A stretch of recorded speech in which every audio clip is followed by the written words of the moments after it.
불교에서는 우리 인생을 가리켜 고통의 바다라고 말을 합니다.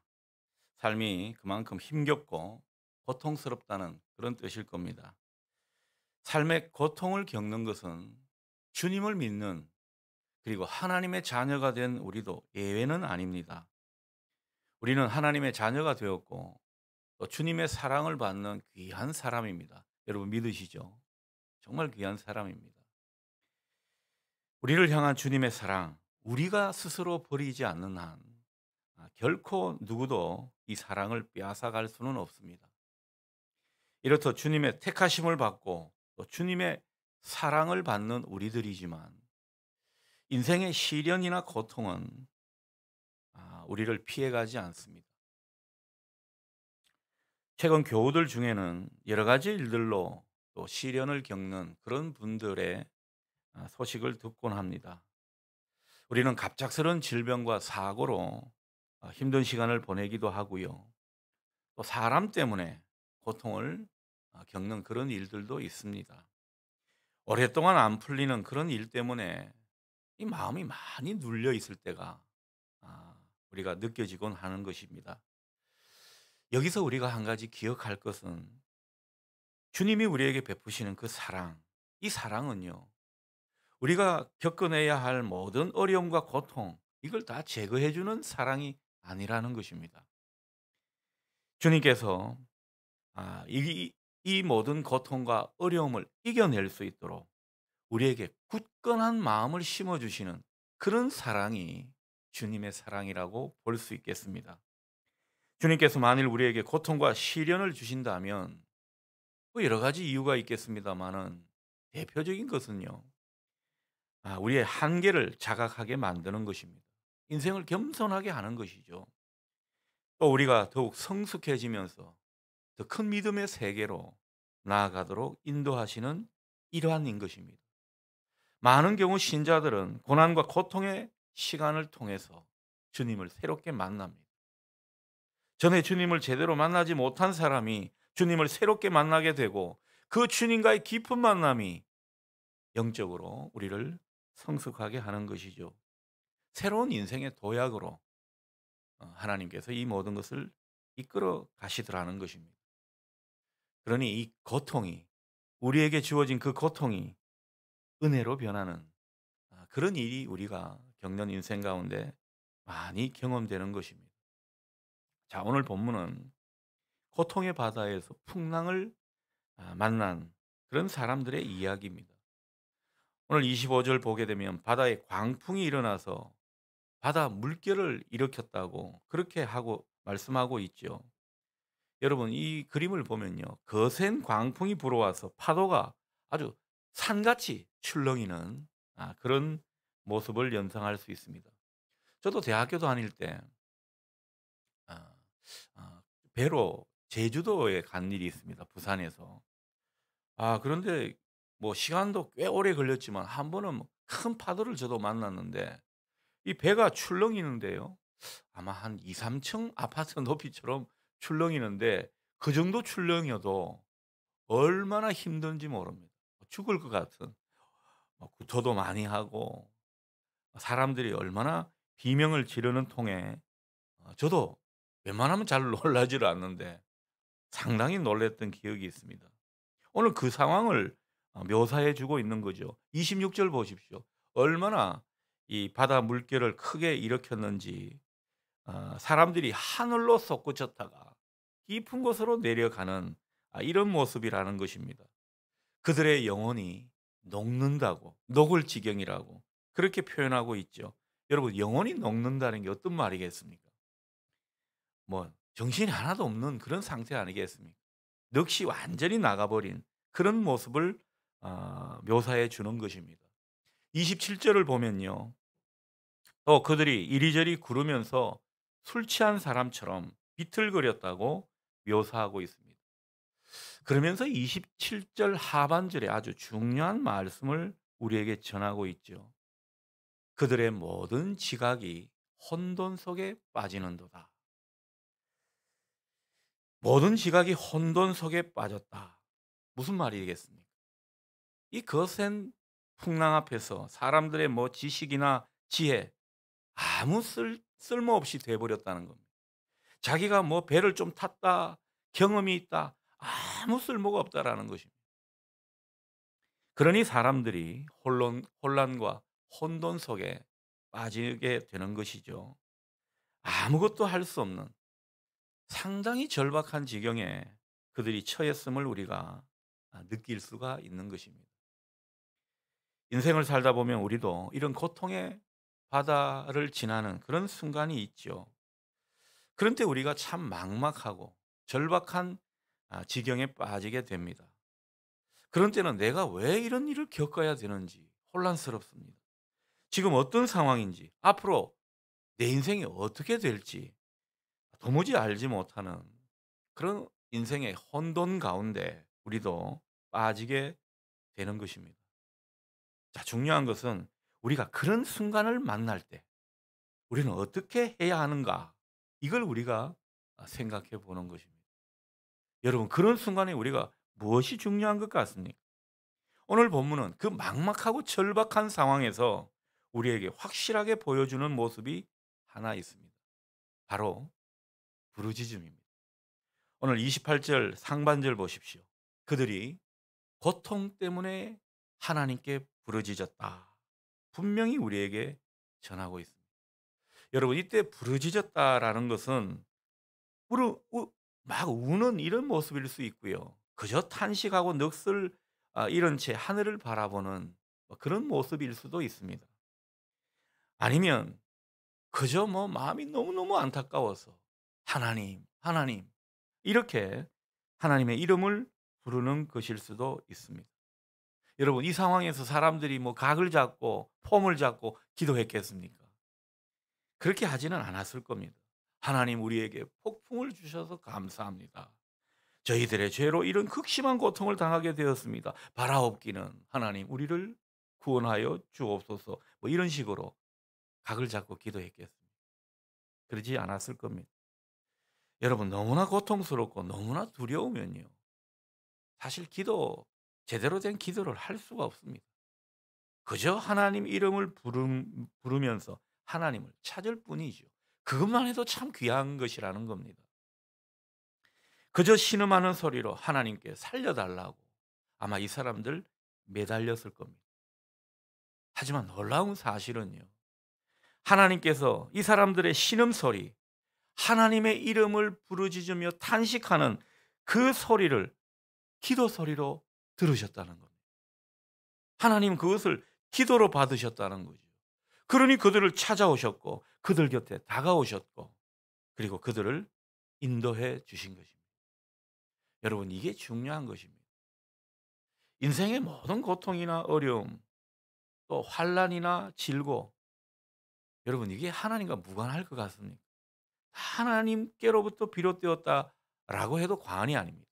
물론 우리가 자초한 것도 있고 사탄이 우리를 시험하면서 하나님이 인정한 것도 있겠지만, 그러나 큰 범주로 보면 하나님이 이를 모를 리가 없다라는 것입니다.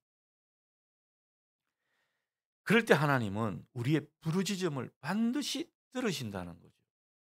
들으시고 그것을 구하시며 인도해 주시는 그런 하나님의 행동으로 이어진다는 것입니다. 출애굽기 2-3장에서 우리가 그런 내용을 잘 확인하게 됩니다. 여러분, 이스라엘 백성이 애굽의 왕 바로 밑에서 얼마나 강제 노역에 시달렸습니까? 그래서 그들이 탄식하며 신음 소리를 내었다고 성경은 전합니다. 그때 하나님께서는 이 이스라엘 백성들의 그 부르짖는 신음 소리를 기도로 들으시고 그들을 건져내시고 인도해 주셨다고 기록되어 있습니다. 그러니까 우리 하나님은 어떤 하나님입니까?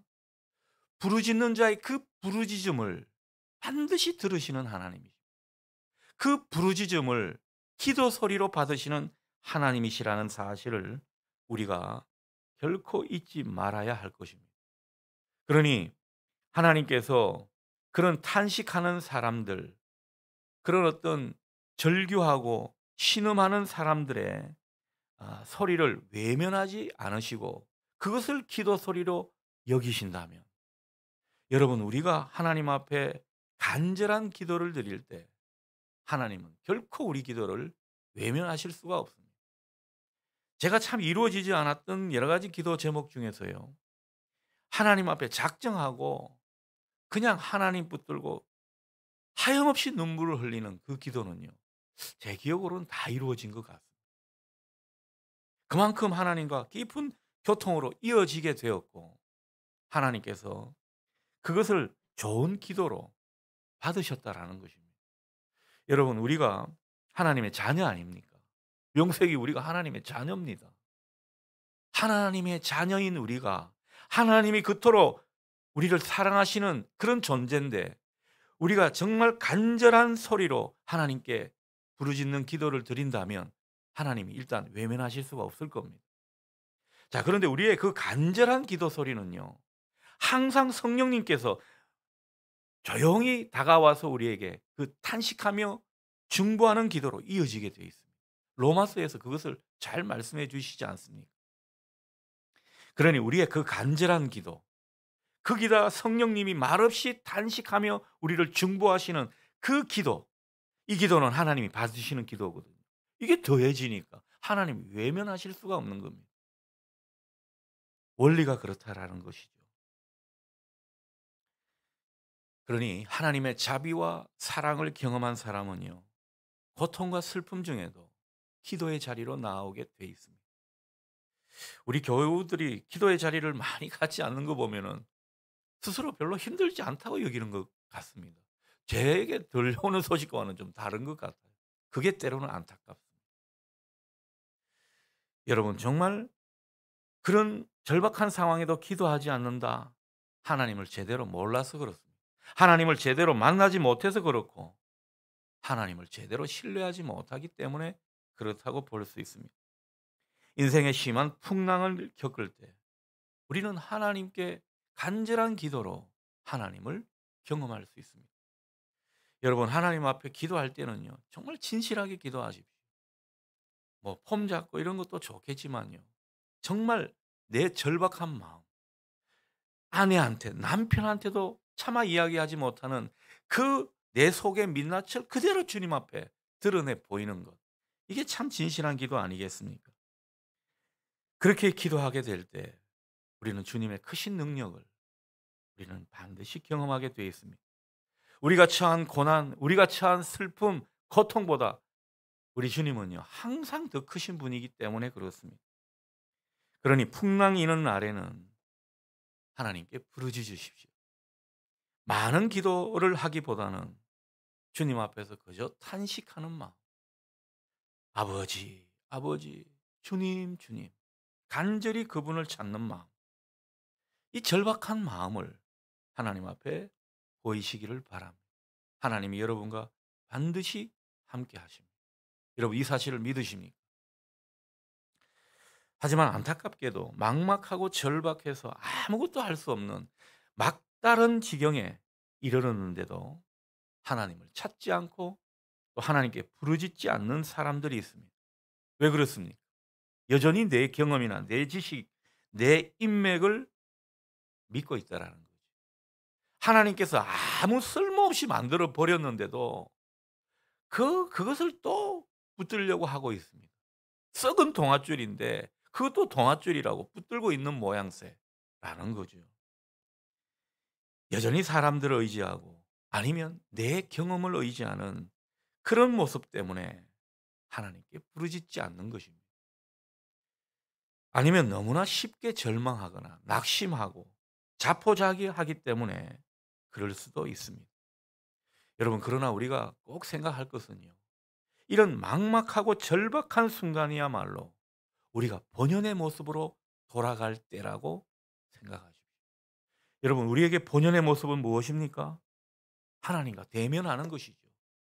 하나님을 찾고 하나님을 만나는 그게 우리의 본연의 모습입니다. 여러분 우리가 하나님의 자녀인데 너무 대면대면하거나 서먹서먹하면 제대로 된 자녀가 아니지 않습니까? 그러니 하나님은 자꾸 하나님께로 당기는 것입니다.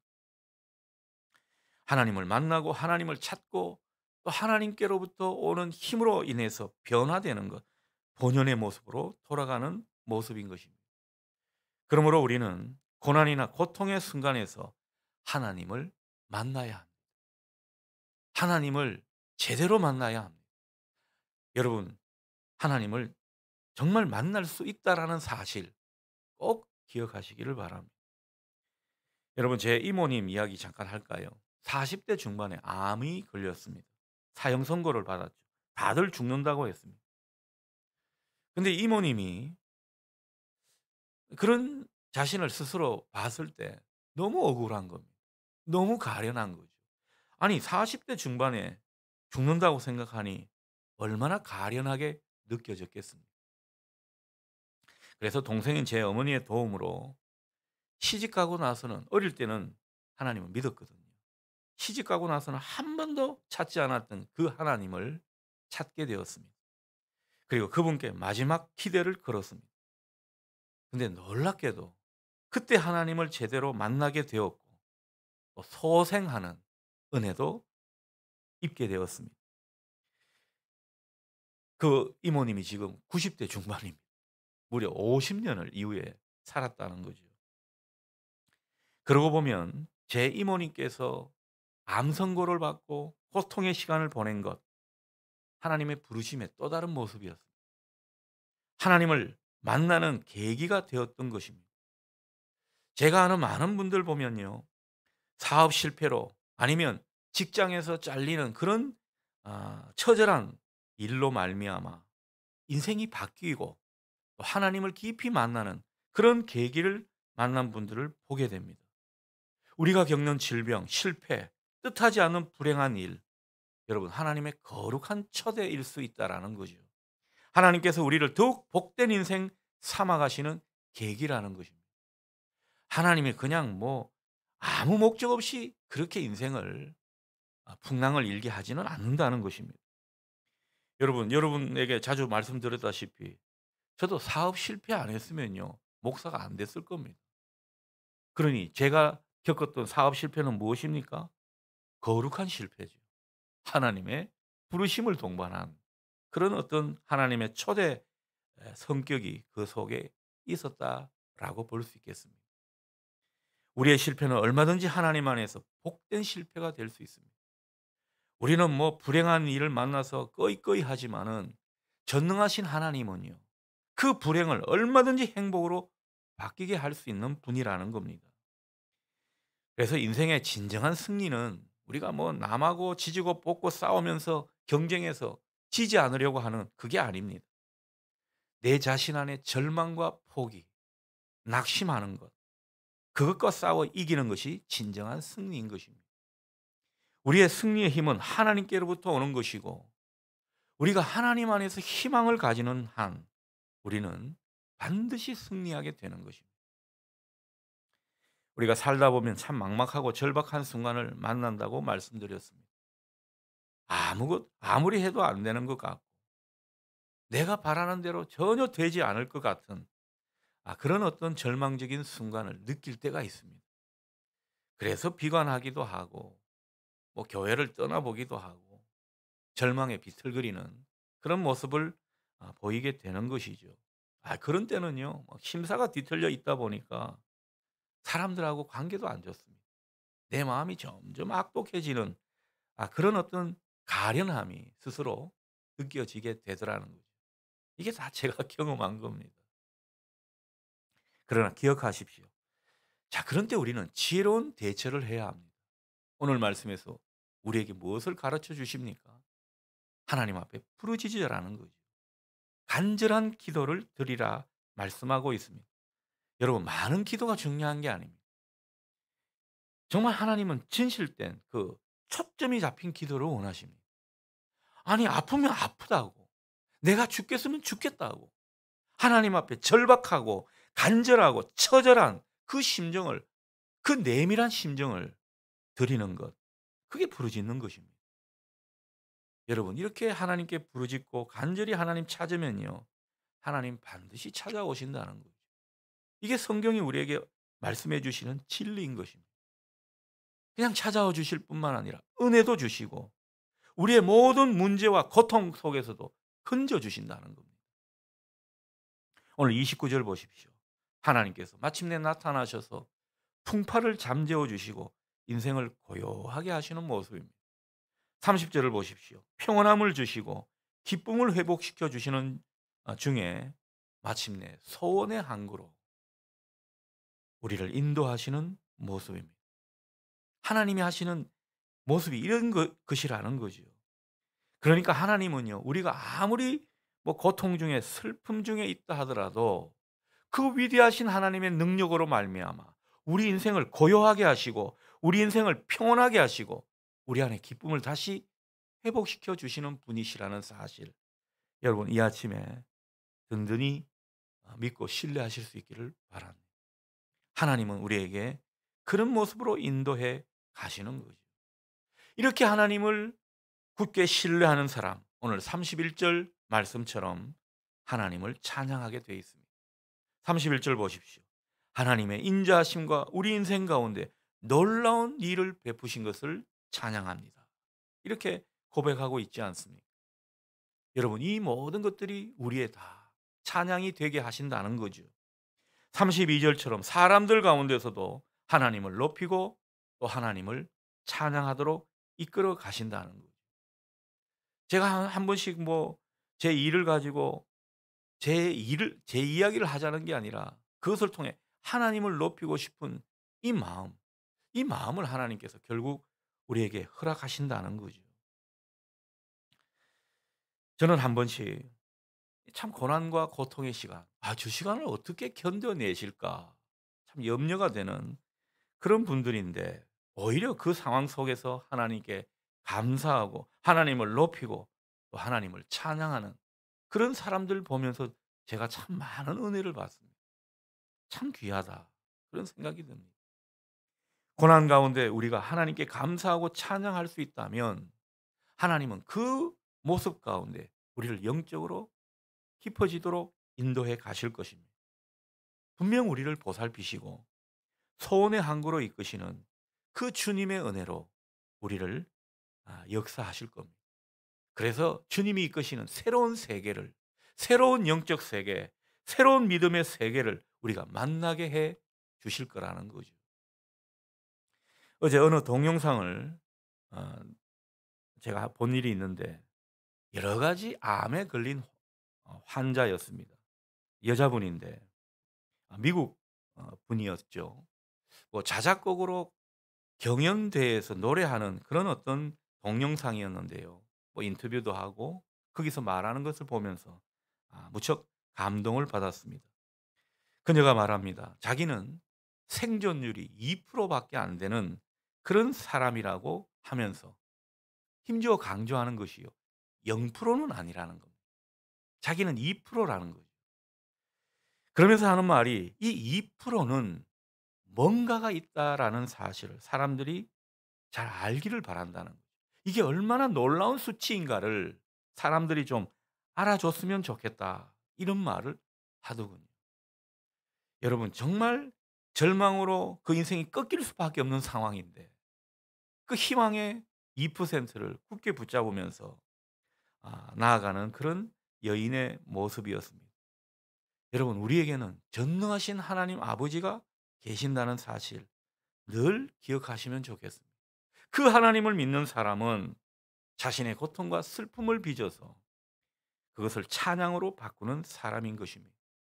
그런 사람에게 하나님은 얼마나 아름다운 빛을 비추어 가시는지 모릅니다. 그 아름다운 빛을 비추시면서 전에 경험하지 못했던 은혜로 그 인생을 이끌어 가시는 것입니다. 오늘 이 아침 이 은혜가 우리 모두에게 있기를 소원합니다.